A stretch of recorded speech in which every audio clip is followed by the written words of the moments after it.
ចិនដាក្រោមដាវត្រៀងភូមិថ្មគោ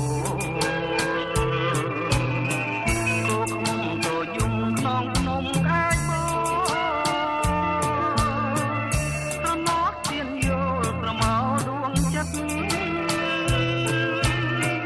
យើងអង្គុយលេងស្ដាប់លេងពីយ៉ា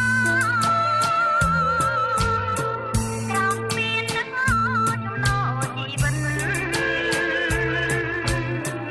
ញុំចាំដាល់មកចំណាដួងចិត្តក្រោមពីងំរិនផ្លែផ្ការា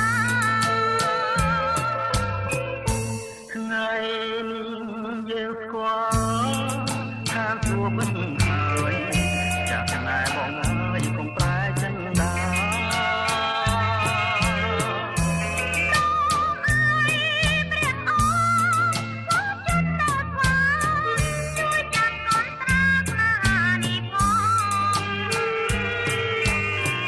បើបងក្បត់អូនឲ្យសូនដូចខ្ញុំ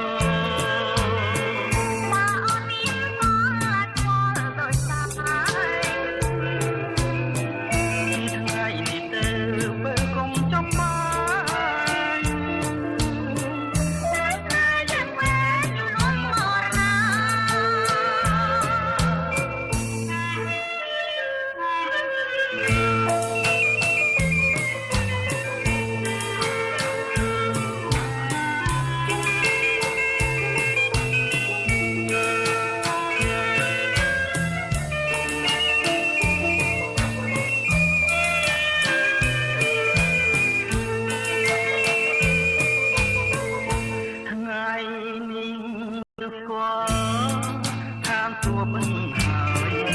ចាក់ណែបងហើយកុំប្រែចិនដា